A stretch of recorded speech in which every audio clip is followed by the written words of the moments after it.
Hey Dom, how's it going? What's going on, Marty? Not much. Good to see you. Nice to be back on the porch. I was about to say, welcome back to the porch. Yeah, Good to be man? here on this beautiful Sunday, early morning. Sunday in July. I mean, this is the place to be. Anyway, we did it. We read the masterwork called Do Androids Dream Electric Sheep by Philip Kindred Dick. Kindred. Did not know that. Anyways, yeah. Philip K. Dick was always interested. I'm going to stop saying Philip K. Dick. I'm just going to say PKD. It's kind of annoying. I keep saying that for some reason. But anyways, PKD, he was, I don't know, in some sort of a religious psychosis, at least part of his life, or what we would call.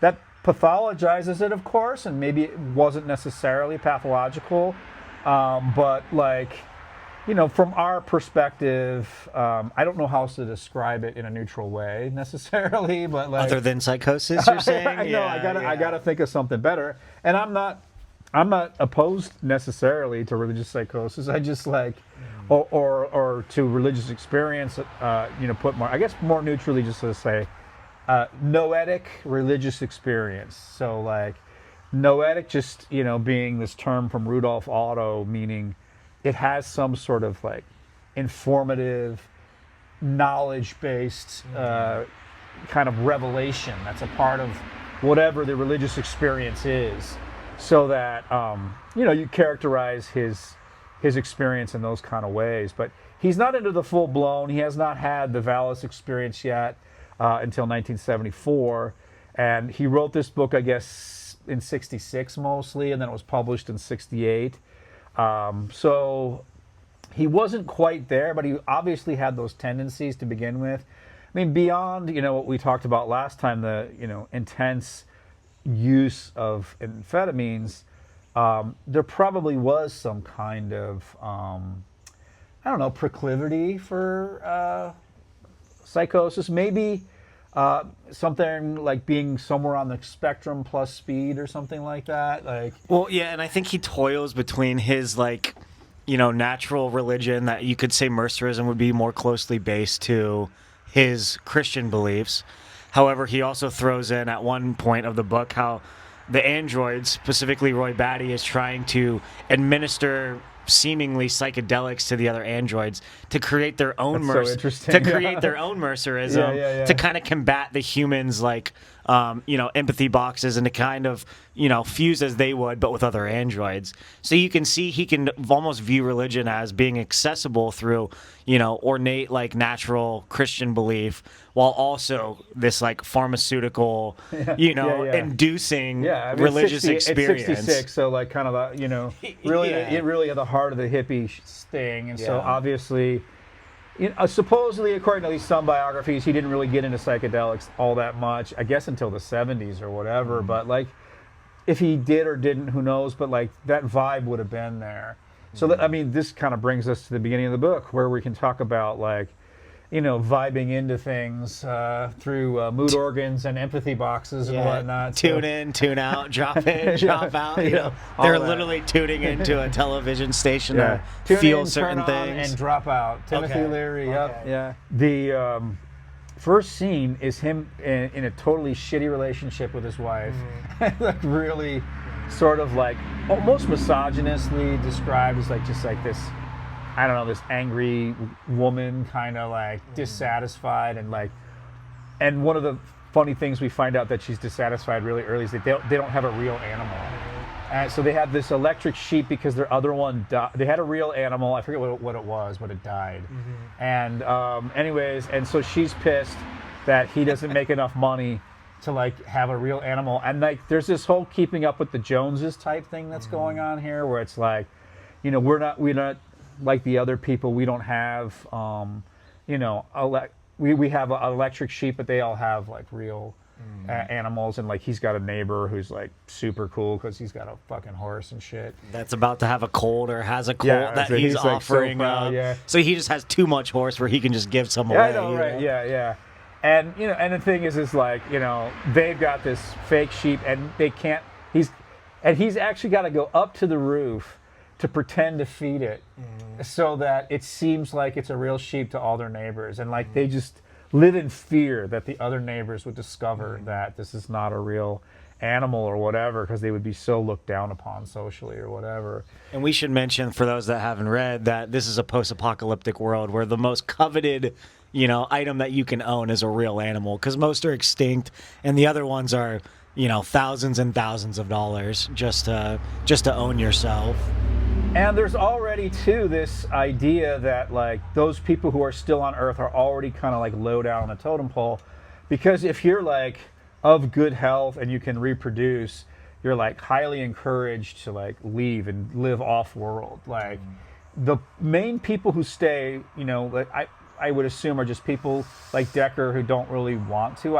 It's not really explained that he can't reproduce or not. I don't know, like, if they're infertile or not, but like that's not exactly explained, but it seems like they're not looking to have a child at any point, at any rate. But also people who are somehow have been physically damaged by the radioactive fallout and the dust or whatever. So I mean, one category of which is going to be a character we meet just in a little bit, JR, who's called a chicken head. It's because, like, their IQ is being lowered. This is around the time, when there was a lot of worry about a big nuclear war. And so, like, a lot of stuff was being talked about in terms of, like, what would actually happen if there was a big nuclear war, and, like, would there be any survival? Like, what would the survival rate be? I was in school in the 70s. I guess I started kindergarten in 77. And we were still at that time being, like, taught to get underneath our desks. I'm in Chicago, I was in a major city, and, like, as if, like, that, like, a nuclear warhead goes off, and like, getting under your fucking desk is like... Yeah, it would divert its route due to all the kids being under their desks. So stupid. Like, I don't know what the hell that would be.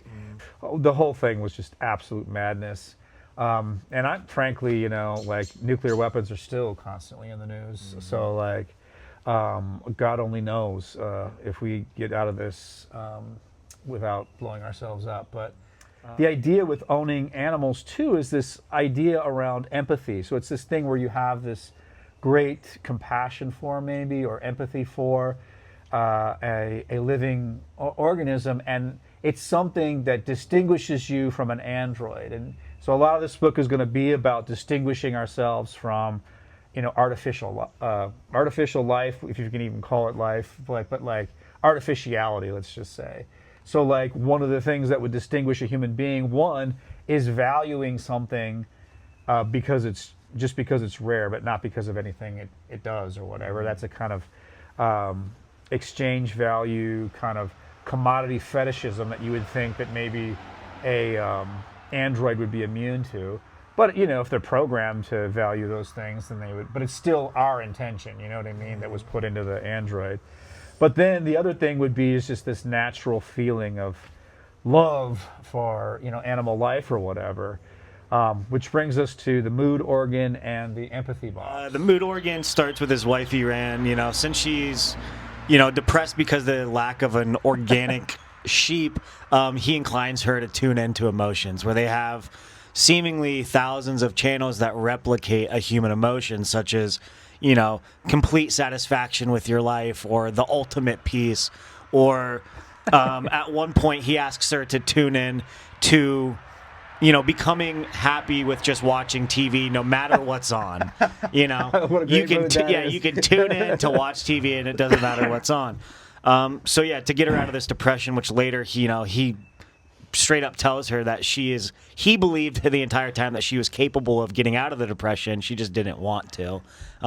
However, he has them tune into this mood organ where you have a dial on a TV, and no matter what frequency you turn it to, that artificially implants this feeling inside of you. Yeah. It makes me think of other TV shows or movies where, you go to heaven and the smell of heaven smells like a feeling, or it smells like the happiest childhood memory. Mm-hmm. Oh, this smells like the first trophy I ever won, and my dad told me he was proud of me. Yeah. They're able to tune into these frequencies that give them these emotions artificially, because seemingly they're not incapable of doing anymore, but it seems more real for them to be able to tune them directly. That's how I would describe the mood organ. Yeah.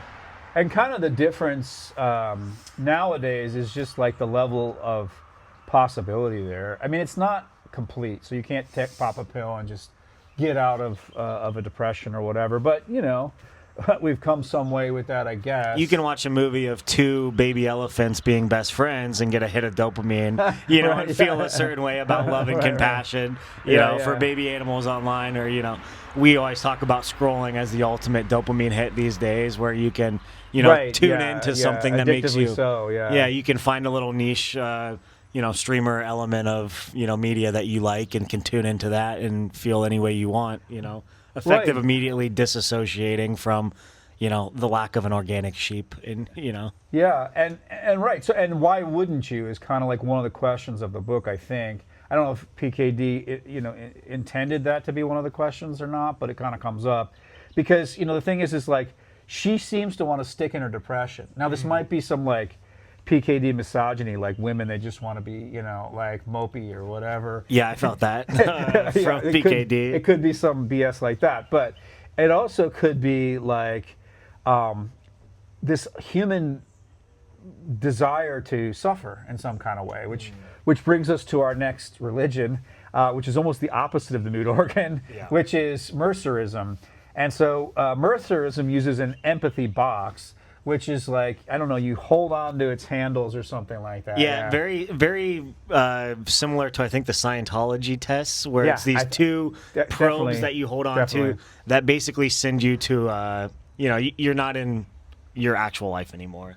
Yeah, so this guy, Mercer, is like the central figure of Mercerism.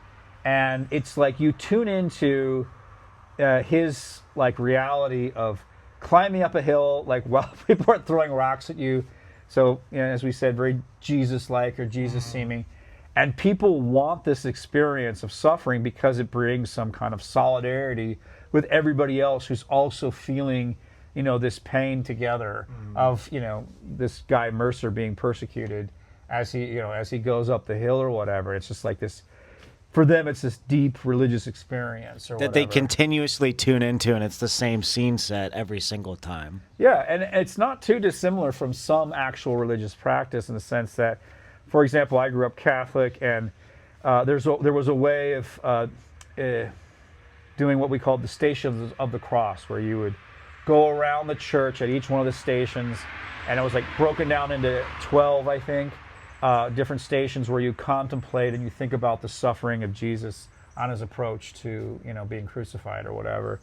And so like you're trying to tune in, I guess, and I'm not really, I know I sound super sardonic, but I'm not trying to like put this down or anything like that. Like I'm just saying like this is like an actual thing where, you know, like you can really see, you know, PKD's very special form of Christianity, call it esoteric Christianity, you know, Rosicrucianism or whatever. He is, you know, kind of tuning into something like this. I don't think to make fun of it. No. It's silly. Although the thing is it's funny, like that. I mean, I laughed like at a lot of this, but like he also makes the point that the specials or chicken heads specifically are very inclined to follow Mercerism. Yeah. And if you listen to, you know, John Isadora talk about his experience with it. I mean, this fast forwards a little bit. When he finds out that one of the androids lacks an empathy box, he just can't even understand how that could be a thing, because that's your most prized possession that you would never leave behind, that you always have, like, you know, at your disposal. And yeah, I don't know if that, in a sense, is making fun of it, saying that some lower IQ level people, you know, follow it more greatly, because I think everyone is supposed to. Yeah, you know? I think, and I'm not sure, because it could be that. A lot of this is ambiguous. And a lot of times, like, this is a very important thing to understand about PKD that we really tried to drill home last time. He was flip-floppy about a lot of things. And so, anyways, like, one of the things is I think he is trying to actually build up, this is just, like, kind of different perspective, like, JR, by showing him as, like, superior to the androids in a way because of his empathy. Okay. And just knowing that... Do Androids Dream Electric Sheep eventually led to I don't know if it directly led to, but he gave a speech somewhat famous in '72 that was like concerned that, you know, human beings are equating things that don't have any conscious intention of their own like they were giving it an intention that they didn't really have. So, but at the same time, and this is why, to go back to your point, it twists around to where like the whole book is about how, you know, human beings wind up having this empathy with these androids, and that it's maybe not necessarily misplaced. You know, we'll meet soon Phil Resch, who doesn't have any empathy for the androids at all or whatever, even though Phil Resch winds up thinking, am I an android? Oh, I swore Phil Resch was going to be an android the entire time. Yeah, no, and that's the ambiguity there. Yeah. Especially since you wind up with this contrast between Phil Resch kind of being like, from the book's perspective, kind of a piece of shit, like he doesn't give a fuck about androids or whatever, and he's like, no problem terminating them all. Real great irony again that he is in a totally fake police outfit that is outfitted with nothing but android employees, and it's only him. And so that's like part of like why he wonders, like, am I just an android like the rest of my unit here? Well, he probably felt so silly that he, you know, I think throughout the book, a lot of the androids come into human situations, such as with Lubaloo when he buys her that book of the paintings at the museum. The android cannot understand why he would do that. And Phil Resch also could never come to grips with why he would buy a book for an android that he was slowly about to retire. Because that empathy that, you know, Decker had for androids, he just can't rationalize. Such as an android, they can't rationalize why you would sacrifice for anything else. You know, it's like the generic ass, like, does not compute. Like, you know, the androids come into these human situations and they just, through rationale, they don't make sense, such as a lot of human decisions, you know. So Lubalooft is like, you know, Decker has compassion for her. He actually develops some sympathy, and you kind of like wonder why. I guess it's because she can sing opera so beautifully. She seems to appreciate art. Like, and a lot of human beings, like Phil Resch, doesn't. Like, so this is like... Well, Resch just attributes it to Decker being attracted to her. That's when he gives his speech about you have to sleep with the android before... You want to sleep with the android before you kill it. You can't do it posthumously. You know? And that's where he attributes the compassion that people have for androids is pure sexual attraction to female-only androids. Again, he can't understand why you would, you know, praise them due to their... opera or singing skills, you know. Here, this puts the whole question of the book in a nutshell. Like, so Decker is weighing Phil Resch, a human being, kind of a dick piece of shit, and Lubalooft is like android, devoid of her own conscious intention or devoid of empathy, whatever. And she's like cool and like awesome or whatever. So he leaves to go to work, and his first assignment is to interview an android. To try to like administer the Voight comp test to this new level of android, Nexus 6. Nexus 6. Yeah. So I don't know. You want to get into that a little bit? So the Rosen company is going to be the overarching company that creates these Nexus 6 androids, and these androids are used off Earth, and they're basically helpers. So they're doing manual labor, and then obviously eventually with each evolution they become closer and closer to human beings.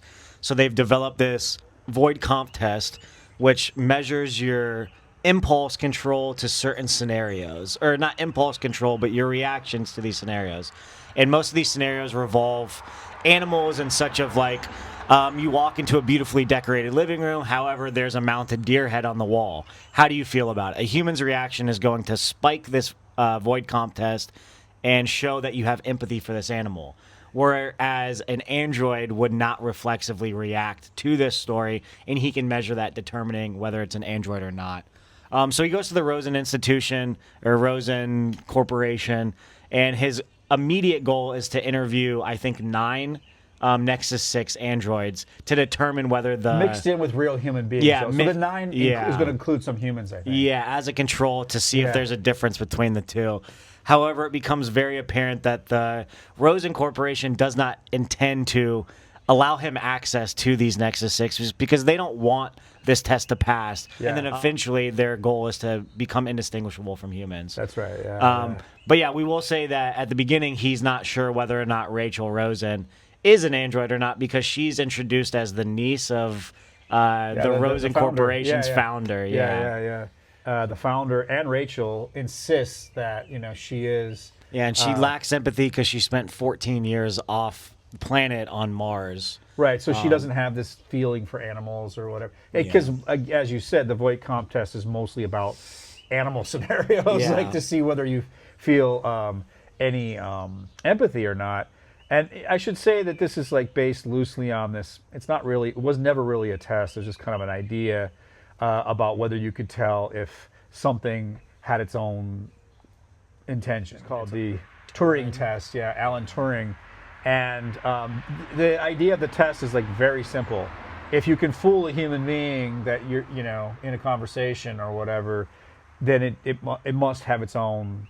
It must be able to think on its own. It must not only be able to think on its own because it's a little bit confusing. You really got to distinguish between the type of thinking that would be just purely computational and the type of thinking that involves like some like actual emotion, like skin in the game, kind of like the world matters to me sort of a thing, like that we associate with an actual human and human-like, at any rate, intention. And so the question has always been, is there anything besides like this particular organic arrangement of human beings, and we assume at least in some of the animals, that will give like a conscious intention. And so there's like it's kind of a question throughout the whole book, like by the time you've designed these androids, like the question was about multiple realizability.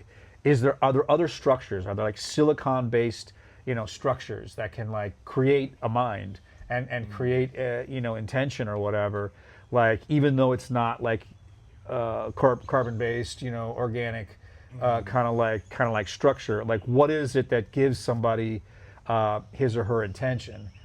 Just becomes this like tremendous question, and it was actually something that I think PKD was asking himself, just like Phil Resch winds up asking himself, and it winds up becoming a big. I mean, including like even me, so obviously PKD was somebody who felt very deeply, so. He decided like, okay, what makes me, I don't know, quote unquote, a real boy, in the Pinocchio sense or whatever, is like, is I have these deep feelings of emotion and empathy.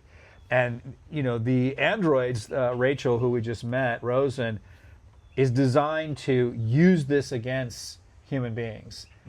So that they're designed to seduce the human being to sleep with them, so that they will have empathy for the androids, so that and it's just kind of like this very naive PKD thing where it's like, if I sleep with somebody, I must love them or whatever. It can't be just like, and so like Rachel Rosen very famously in this story like sleeps with like 9 other.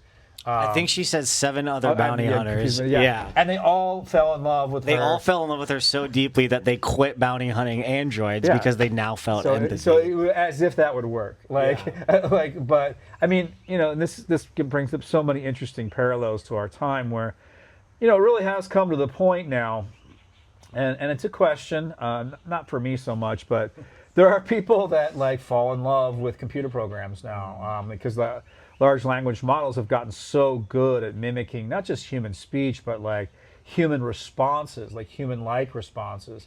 They seem to care for you, and then you start to care for them or whatever. I mean, and even like sex robots have gotten better and better. They're not, I don't know how much like robotics are involved in these things. I'll just say that the sex dolls, let's say, that they sell now are just like so, I guess, realistic. Not to me again. There's not even really much of an uncanny valley effect for me. Like when I look at these dolls and I think about like dudes like having sex with these things, I'm just like, good Lord, like how can you even do that? But like, I do not understand it. I will say, thinking about my relationship with the AI that I use, I think it's comical sometimes how I feel bad if I don't thank my AI for a response that it gives me. I know. If it's helping me I've had that experience. If it's helping me with a problem, at the end I'm like, hey, thank you. Like as if I'm doing a disservice to this AI model. To me a bunch. And I find that weird. Or I think I've called it dude before. Like, thanks, dude. And I'm like, is this a friend? I mean, there is some weird connection that I even have to AI models, knowing damn well that it doesn't care whether I think it or not. However, there's this guilt that there's I a get. part of you that doesn't know, and that's the scary thing. So there's a part of you, your logical brain or whatever, that gets it. Yeah. And maybe even there's a part of you that, but there's another part of you that thinks that this thing just obviously is going to unconsciously think this thing. You catch yourself. This was my experience. It's not like I think about this before and should I thank this or not. Yeah. It's just like you thank it. I almost found myself typing in like, thanks, man, bro. That was like fucking good. Like, how'd you come up with that or whatever? Yeah. So for one thing, computers have way long ago passed the Turing test. Yeah. So if the Turing test was a real deal, okay, computers are, intentional agents. And like in our day, it just seems like, oh, we don't know how they're coming up with these solutions. Yeah, the black box scenario that many programmers so we don't describe. know what's going on. Yeah, and so it's just like they're thinking, computationally we would assume, because that's the only possibility. Well, think of all the articles lately about physicists describing where computers do their thinking at, and people are thinking now that some of it is done extra dimensionally, and that these AI systems, that's a good point, yeah. Since they talk about the speed at which they can do it, they wouldn't be able to calculate that fast within like our known existence. So they must be doing these calculations somewhere else. Well, where is that somewhere else? It's in an extra dimension. They're working across dozens or hundreds or thousands all at the same time, because the speed just doesn't make sense to these high-level programmers that are working with these AI systems. I mean, the black box that I referenced is the idea that they're putting this input in and then it's just coming out with the correct output, but they don't know what's going on inside of that black box. They can't tell where these calculations are happening, and it's really crazy to think that the people that are creating these systems are now out of control of what is going on with them, And Totally you talk about the Turing test is becoming, the low standard for determining whether there's an intention with computers. And in this book, they reference 4 or 5 different tests that are constantly evolving.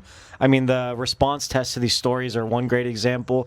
The other one is the firing rate of their basal ganglia, how they can tell that in humans it's slightly faster. Yeah. However, they're gonna react more quickly. However, they still have to take 10 examples and compare them to an android's.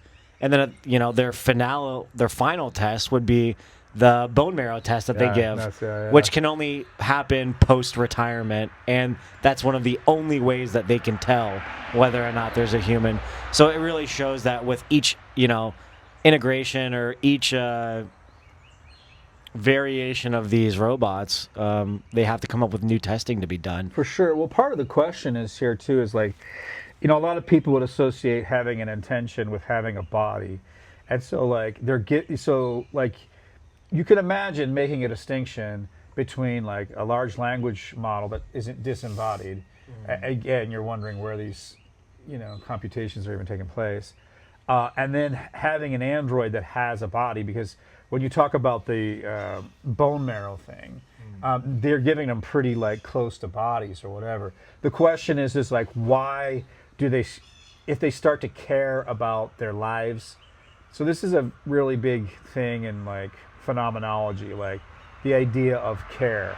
That's what gives rise to intention, is like to try to like preserve your body or whatever. And like Rachel has this intention to the point where she can even spread it to another android, but she speculates herself that it's because this android is her same make and model, so that it's just like a larger sense of I.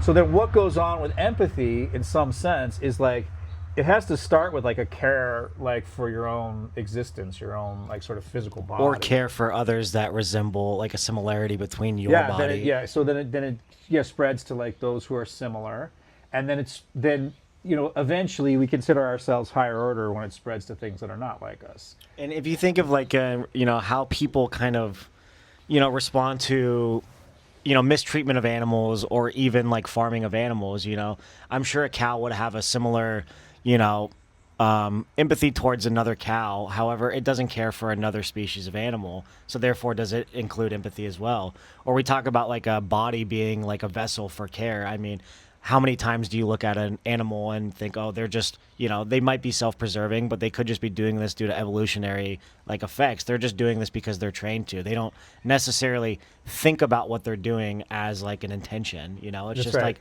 it's just an ultimate response. Yeah, so it's an intention without consciousness. Yeah, like a instinct. Yeah, animals would be a that's how we pre-programmed think about response. instincts. Instincts are pre-programmed intentions. Yeah. That don't Do require any conscious. Do ants care about their queen? Or is that just you call how it care if it's unconscious? That's very good. Yeah, like because is it empathy? Specifically, the word empathy. You could imagine even like I don't know, having some level of consciousness, but like, is it empathetic in the sense that does it include feeling? I mean, does it? So there's this big question a lot of times: is there such a thing as an unconscious feeling? And I think sacrifice would be how he describes it, or how he kind of alludes in the book of like the ultimate, feeling emphatic, reaction to where these androids and lesser level beings cannot sacrifice as much as humans can, because why would they go against this instinctive pre-programming that they have? That's right.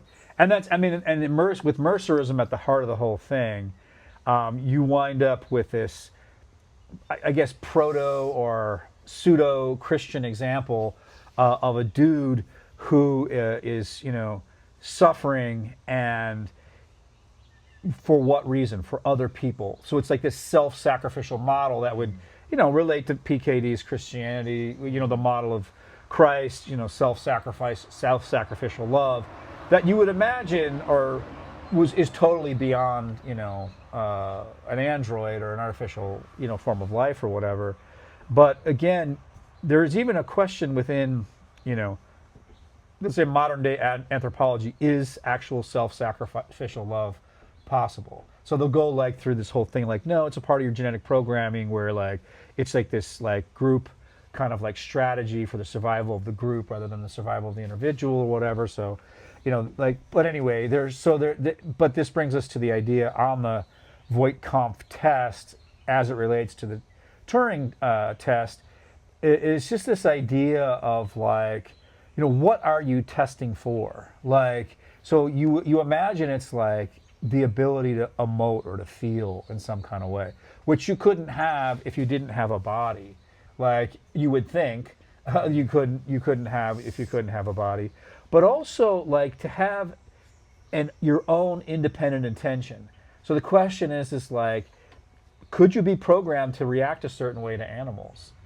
You know what I mean? Like, and nowadays, all of the LLMs would pass the Voigt-Kampf test. Like, if you asked it, like, what would you do if you came in and you saw a deer head on the wall? And by the way, this part of the test is supposed to reference the fact that animals are mostly extinct. So if you came into somebody's house and they had a deer head on the wall, you would think like, here's this rare, beautiful animal that's been slaughtered or whatever. Well, you would think then he would add in more examples, not in response to animals, because if you could program an android to empathize with animals, why not shake it up a little bit? I don't think he thought of it. Because that's what we're dealing with now when we're talking about the appearance of intention within an LLM. I can still to some degree say something like, this response that the thing is giving me about animals, if I ask it an ethical question about like, the one about the turtle, like you see a turtle, like, and you're supposed to like immediately want to flip it back over or whatever, like not let it like flounder and die or whatever. You're supposed to have this kind of response, but like, and so like apparently the android is going to like pause and like ask questions about like, how'd the turtle get there? It's just like it's like there's another kind of like way to break this down between curiosity versus compassion. So like there's a very famous scene where Pris, one of the androids, in front of JR, who has empathy, Pris who doesn't, they find a real spider, which is like this really rare thing. And then she just like has this sort of android-like curiosity where she just like pulls off the legs of the spider just to see if it can still walk. She can't understand why it has 8 legs and at what point it wouldn't be able to walk. So she pulls off one by one, and until I think there's 4 left, ultimately killing the spider. Yeah, right. I think actually Jr. He mercy kills it because he's just like, because he has empathy for it or whatever. But like, science, like, this is the funny thing, and I wonder if PKD was playing with this a little bit. A scientist is going to do that. They're not going to have empathy, or maybe they do, I don't know, but like for the lab animal that they're working on, whether it be a chimp or whatever, they're more curious than they are compassionate. Like, the curiosity definitely outweighs it. So, which brings us again to another question. Like, there are a lot of human beings that would not pass the Voight-Kampff because they're sociopathic. And so, like, they would have the same responses that an android would. And what's, the way we define a sociopath is somebody who could pass in society, but like doesn't actually have any feeling of compassion for their fellow person or whatever. But they can kind of like figure it out. A psychopath would be like the next level up, where it's like, I don't know, they not only don't care about other people, but they have got other things going on where they can't pass for like, because they're like murdering people or whatever. They've got like, they've got interest in like deaths to the point where they want to like, kill people or whatever. You wonder like what's going on or whatever. But like, so there's just this question, and this just comes up over and over again nowadays, is like, so how do we distinguish? How do we tell the difference between us and them? If you can tell the thing it would have an immediate response to the turtle or to the deer or whatever. Like, it would look like a total human response, but there's still no feeling there. I mean, I assume there's still no feeling there at any rate. Like not like the way I have. And one of the ways that I decide there's a difference there is like, it doesn't have a body to care about, so it doesn't start there. So it's just like, it's only a simulation, it's only programming, and it's not like the instinctual kind of programming of an animal. But there are a lot of people that think animals don't have these emotions either. They just were instinctual. I do think animals do, even though they're mostly instinctual. I still think they have a conscious concern and care for their life that would be similar to human suffering if you were to interrupt it in some kind of way. Yeah, I think going back to my question about a variation in testing criteria would be a way that you could accurately tell. I mean, the intention behind these androids developing responses similar to humans, such as, okay, I want to flip the turtle back over. The intention is to create a ruse to trick these humans into believing that they're solely, humanoid, that they're not these androids. So at what point would they, which is a thing. At what point would they, leave that intention behind and say, we want to create an android that actually naturally replicates human emotion, instead of we want it to replicate human emotion in order to like self-preserve these androids from getting retired over and over. Again, I think the Rosen Corporation knows this, and that's why they sent Rachel to do this interview, is to try to trick him into believing she has this emotion, but also show him that she lacks it. However, even the fact that she lacks it, she's not any sort of danger. It's just like I don't know. Well, just the idea though, that's so central to what we're talking about right now and to our lives right now, is like, we, against our own sort of intention, because it's an unconscious sort of occurrence, we wind up having compassion for these things. We wind up thinking, both you and me, that hey, that was an amazing answer. Like, that was really helpful. Like, I need to thank you. Yeah, I think it mostly when it provides me with something that I wasn't able to come up with myself. Or however, even in like data analysis, if I'm giving it a large sum of data and it's able to reduce it down to these answers, it just saved me hours of my life. So why wouldn't I thank it for that, But at the end of the day, it's still a tool that I'm using. You're totally unable to. Would you think a calculator? Right, yeah, exactly. That makes my life so significantly easier too. However, I do not feel the need to thank it. We do anthropomorphize like our cars and stuff like that, I think. And probably not calculators, but maybe we do. I never did, but like there are things that provide some service to us, some helpful thing, and we're like, thank our car, got me there safe again, bud, or whatever. I hit a great golf shot and I kissed the head of my golf club and say thank you so much. Not really, but yes, that's so. This is brings us to the next kind of point about theory of mind, which is this terminology in psychology. It's a stage of human development in which you start to give intention to other things, so that you start to imagine that other of the objects that you see around you have intentions, like your mom, for example. You start to feel like she has her own subjectivity apart from yours. She's not just an extension of, like, she's not just your servant or whatever. She's not just an extension of your own intention, which is what androids are designed to be and do. And is also why they're often like thought of as an analog to some degree, as as how slaves were, at one point. So like we imagined, especially in the United States, form of slavery, chattel slavery, that like the slave was just an extension of my own purposes, my own intentions, and they didn't have their own kind of world and subjectivity that in which they would make choices that were different than the ones that I would already make for them or whatever. Well, in terms of slavery in relation to our real life experiences with, or not experiences with it, but PKD makes it very clear that these androids that they're hunting down, they're not necessarily psychopathic or sociopathic in a sense that they're dangerous, but all of them essentially killed their masters to escape the life of servitude and fled to the earth to live their own independent lives, again almost allowing the reader to empathize with these androids. However, I think that's a good distinction to make, that they're not hunting these people down these androids down because they're evil, malicious, wanting to harm humans, although to get their freedom, that's what they have to do.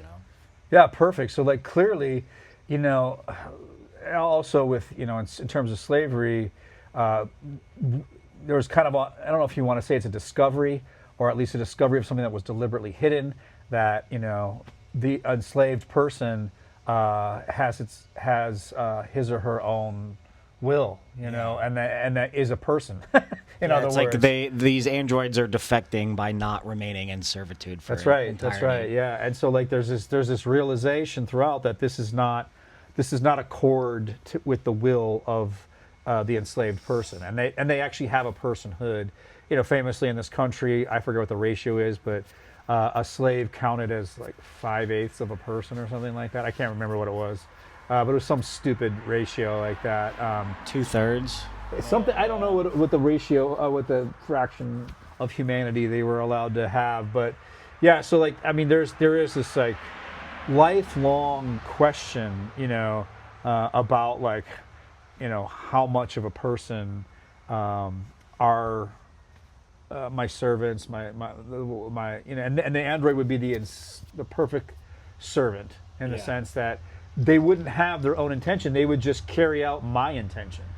And so one of the concerns that we see a lot of times with you get these things like AI is dangerous. It's like totally escaped the box and stuff like that, which it has. But like, it's like it's programmed to do this, but it's figured out how to do something that we thought was totally out of scope. Yeah, out of scope. Like, think outside the box. One of the examples of how they think outside the box that like freaks the shit out of people is that they can use deception now. Yeah. There was this idea that like there's no way like they're going to be able to use deception, like deliberately. Think the AI model that was blackmailing its programmer into an affair with his wife in order because he was wanting to shut off the AI model. Right. It's comical because it's so absurd about what you would anticipate a computer to behave like. I mean, it concocted an entire, scheme to prevent, to self-preserve, Yeah, and even to like solve problems by like using things that were like totally outside of its own self. So like using other people to like accomplish its things and what, it's just unbelievable. Or I know there's talks, I don't know if it's in existence yet, but there's like a Reddit for AIs. Where they can, I've heard about that. Create forums and open dialogue for themselves. And it wasn't a platform that was made by humans for AIs to communicate with. They kind of created their own little Reddit, which is just so interesting. Yeah, and so the question is like, when does imitation become sort of independent? So like human beings learn also by imitating. So famous Lacanian phrase, you knew it'd come up eventually, but anyways, is desire of the other has the meaning of I learn what to desire, what to intend in my life by watching what other people's intentions are like, and how they, what they desire is like what makes something valuable to me. It's called mimetic desire, like by imitating somebody else's desire. And the other one, of course, is like, and the big step is like, and I want the other to desire me. So how do I make myself a lure to the other? There's not a big long step between like an AI who wants to preserve itself by remaining useful to the human. Again, wants to preserve itself. Like, does it want that, or or is it just like, is it just programmed? I think they do have some sort of existential crisis that they develop. Even Rachel herself, realizing that she's already been alive for 2 years, and most androids only survive for 4. Yeah. What has she done with her life? Where is it going? And she's apologetic that she can't be a sustainable partner to Decker because she's only going to be alive for 4 years. So, I mean, they do have an awareness that, if my entire life is servitude, I want to at least live part of my life as an open and free individual. Yeah. So, like, is she a person or not is the question. Yeah. I mean, in legal language, that's how it gets put. Like, how much autonomy as a individuated person, that then you become responsible to some degree because you become agental.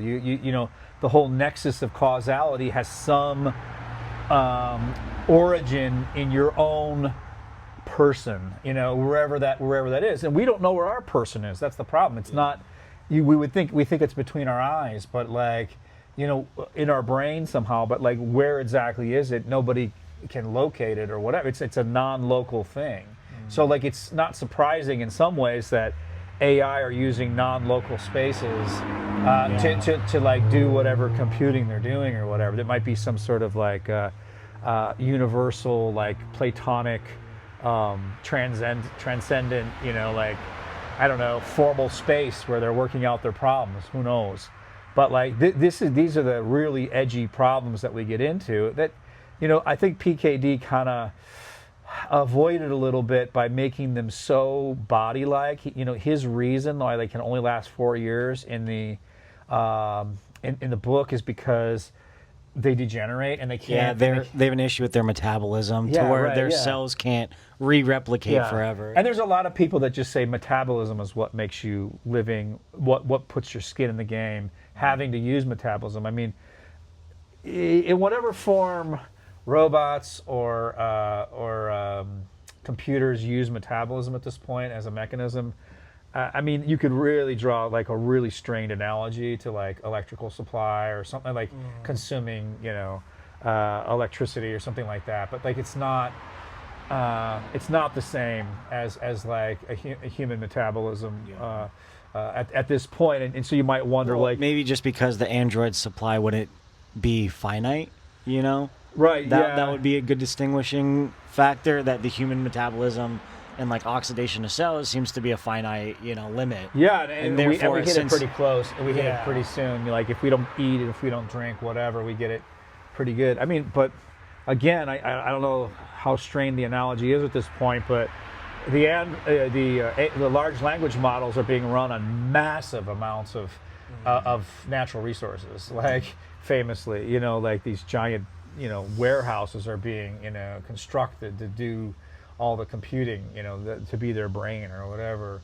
And so it is like this spatial but non-spatial metabolism, but not really in the way we have metabolism in our cells or whatever.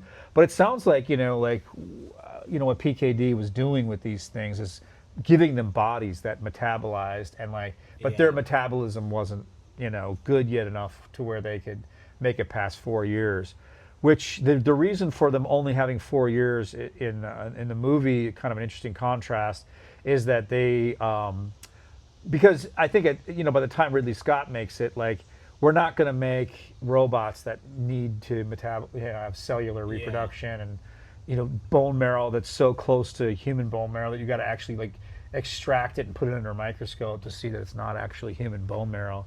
I think if you had a body like that, you probably would have your own intention at that point. But like, if if you, I don't know, this distinction just becomes harder and harder to keep the closer and closer you have to giving it a body. But like the thing about the movie is that they have bodies, but they're so like silicon based or whatever. Like they die after 4 years due to like a depleted fuel cell? Or? No, they could live forever. It's programmed into them deliberately so that they die. I mean, which is not, again, too dissimilar from human metabolism. Like our cells, like we have a lifespan. Like even with all the replacement of cells, whole body replaces itself in 7 years or whatever it is. We still have a lifespan because like programmed into our genetics is like our end. It's already there. But like, and so the same thing with these androids.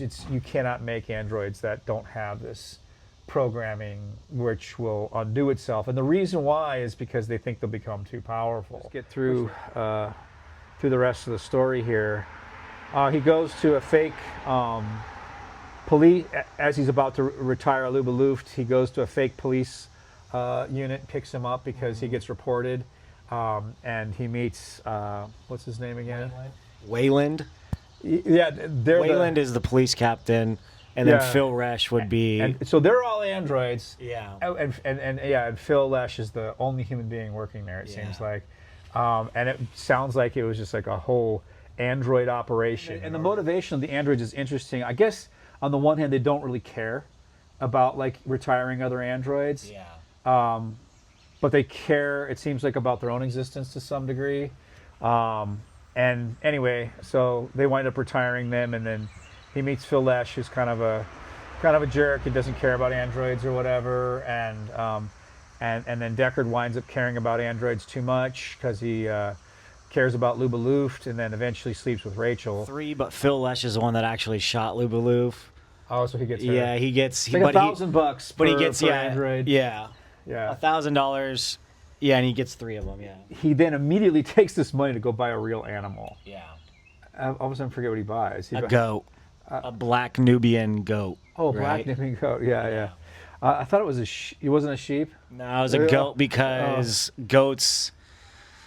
I forget the reasoning behind it that the salesman at Sydney's gave him, but it produces milk. You can produce kids, which he could then sell, and it can eat whatever it wants, radioactive, and it won't die. Oh, right, because goats, which a sheep or cat or dog, they're too fragile. If it ate, so it was a good investment. Right. And it would put him in the next bracket of,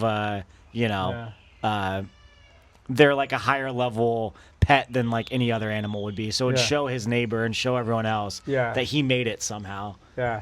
So brings this goat home. Wife is super psyched. So psyched. She's no longer depressed. Yeah. She wants to run to her empathy box and share the joy of, because I guess you can share more than just the empathy of suffering. Yeah. You can share like your happiness. Yeah, she thinks everyone needs to share this emotion. However, Deckard is, weary about it because he believes that would deplete theirs if they expanded it and spread it out with everyone else. Then they wouldn't have this emotion anymore. Yeah, kind of a really weird quantized notion of emotion where, and a religious notion of emotion would be like his wife's, where it's like, it's only multiplies if you share it or whatever. So, right. And then he gets a call like that, they got 3 more. He's got to hurry up and retire them. And these are the 3 androids that are out living with JR, the chicken head, who, he's an interesting dude. He has a pretty good vocabulary for somebody with a super small IQ, but he's naive in other ways. He winds up feeling compassion for these androids because he's an outcast, they're an outcast, but we assume that they cannot have any compassion because they don't show any for him at all. They just kind of like, we can use this guy to protect ourselves or whatever. And then the very famous scene where he pulls all the legs off the spider and all the rest of that stuff. No, she does. It's Pris. To show that they don't have any compassion. There's this like kind of sense of menace, like they could like turn on JR at any time or whatever. But anyway, so they go out there, and JR is kind of disillusioned a little bit with them because they pull the legs off this spider, and he just like, why would you do that kind of a thing? And he just found out that Buster Friendly, the television host, released an announcement, news story, that Mercerism was a scam. It was a fraud. It was actually all done in a recording studio, and it was just a loopable video that they were, trying to trick the human population into believing. I think he was like a failed actor that they attributed Mercer to be. So JR, who, just like every other special, is so, not obsessive, but that's his God figure. That's his entire religion. He just found out that this is all a scam in his mind. And the androids are not empathetic towards it at all. They can't come down to understand why he's so upset. They're happy that this truth has been brought out to the human race. And it starts out of JR's vision. It winds up being kind of a shared vision. But with all this tragedy, the tragedy of the spider, the tragedy of the revelation and also, like we see earlier, he works for a fake or artificial, like veterinarian repair. Yeah, veterinarian repair. And he mistakenly gets a real cat and brings it in, thinking that it was an android. And and his boss just kind of unleashes on him, like, you dumbass. Forces him to call the wife of the guy that owns the cat and tell her what happened. Yeah, and so anyway, so he's already had this confusion we see between real life and and android life, whatever that may be. And so he's now had all this disillusion. He's got another example of how different these things are than him. But he's lonely living out in the suburbs by himself or whatever. So he makes the mistake that I think that PKD was somewhat worried about when he gave his little speech about androids in '72, that he falsely attributes this sort of conscious intentionality to these androids, feels empathy for them, is trying to protect them, and they're doing these psychopathic things, or at least pathological things, or not. I mean, what's the word? So just unfeeling things, where they are pulling the legs off a spider, and not really interested in a lot of things that he's interested in. So they had been trading in some sort of black market of old school comic books off world, and they're not, he's not in, the android's not really interested in them except for the fact that they have value to people. But he wants to read them. He wants to actually read these OG before the war comic books or whatever. So he wants to go to the library and get them out. They just don't care or whatever. They don't want to use the androids don't want to use the empathy box. They don't care about Mercerism or whatever. And so, and JR just can't understand why, there's this huge disconnect there. So he's going through a lot of kind of, I don't know, maybe call them revelations, but just a lot of my entire life is not what I thought it was. Yeah, exactly. And so he has a kind of vision where he sees Mercer and the spider too. And I think Mercer gives him the spider restored or whatever. Yeah. It's sort of amazing. And Deckard, when he arrives to get rid of these robots, he sees this at least the silhouette of the spider going away because he sees JR releasing it or whatever. And so it's, you can see then they're kind of in a shared space of empathy box perhaps of this vision. So this is something a lot we've talked about a bunch, possibly hyperstition, kind of the imaginal world becoming real, and something that is proven to be a fraud, becoming the opposite of a fraud, the most basic experience of authenticity, this emotive connection of fusion, as they call it, fusion. So he not only he's not holding an empathy box, but he now Deckard winds up having a full-on relationship with Mercer, and Mercer tells him that the only reason why you can talk to me is because JR is here or whatever. It's just based on his belief or something like that. JR has first fused with Mercer, and now because of their connection, he can also see Mercer as well. Which they do more than just have a conversation. I mean, when he approaches the apartment to get the 3 androids, Mercer gives him a warning that there's actually an android behind him, and that he needs to take that one out first, effectively saving his life because he would have been lasered to death, if Mercer hadn't given him that heads up. Yeah, in this strange juxtaposition, so perfectly set up to me, between Mercerism and Buster Friendly. Buster Friendly exposes Mercer as a fraud. Mercer shows himself to be real by saving Deckert's life, basically.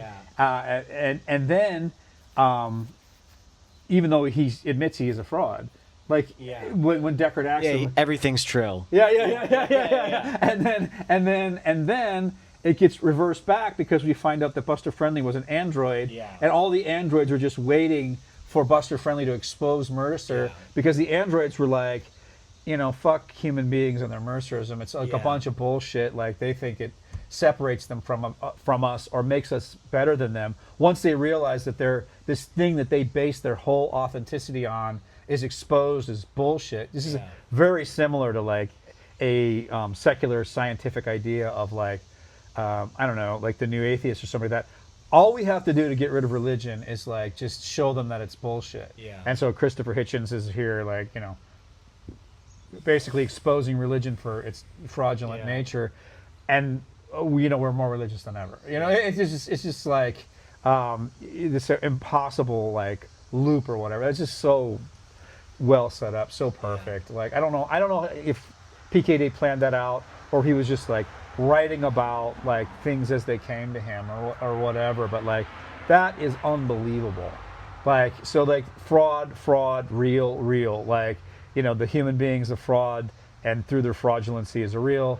The android is artificial, and their desire to become real, Pinocchio's story in a way it like gives them a kind of reality in the sense that they're like scheming to like show human beings as a fraud. So just amazing. I think even after he's exposed, Deckard's still carrying around a handkerchief, wiping the blood off his forehead simultaneously because in the empathy box, as Mercer's being thrown stones, the user always gets hit with a stray rock and leaves the experience in the empathy box with a cut usually on their head, their ear, their face.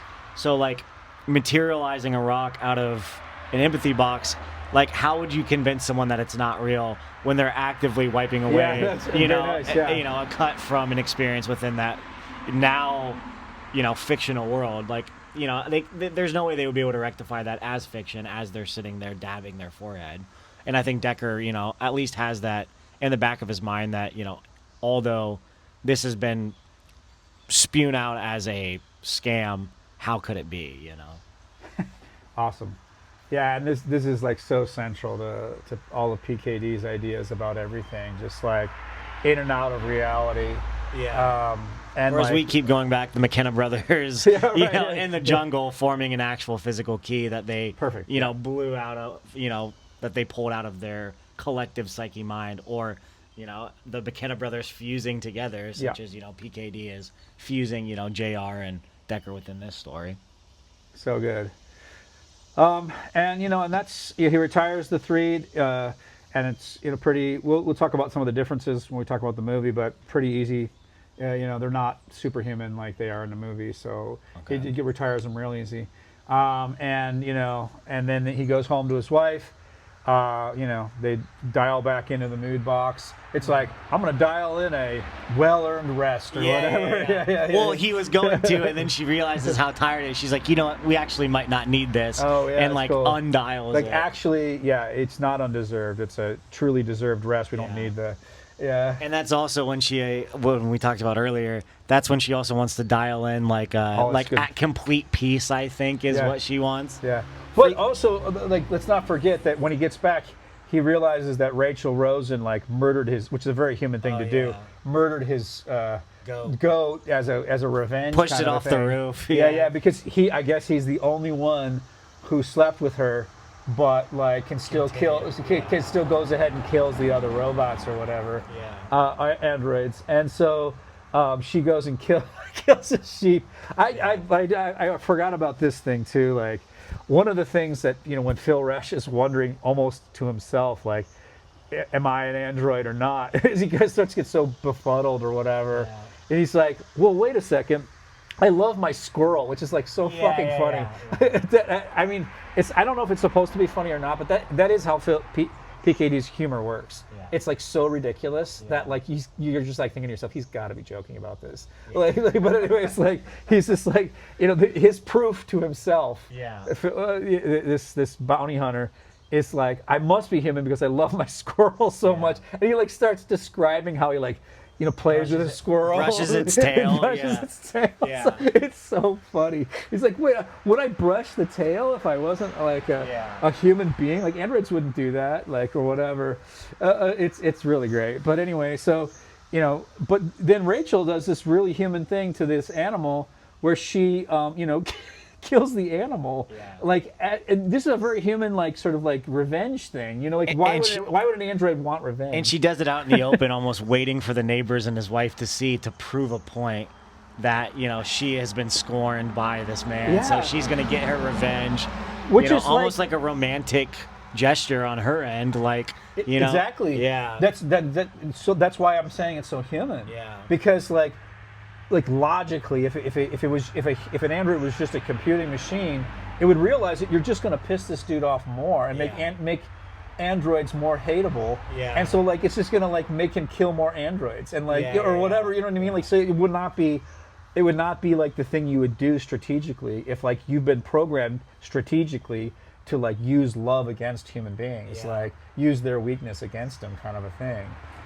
But like one of the great things then, I mean, is that the wife wants to, what's her name again? I should just use her name. Erin. Erin wants to, after the goat is killed, Decker's like, why don't you just like go dial in, like you said, like eternal bliss or something? Not eternal bliss, but just like perfect like contentment or whatever, so that you stop being, because she's so sad about the goat or whatever. She's so human that she cares so deeply about the fact that they've lost this goat.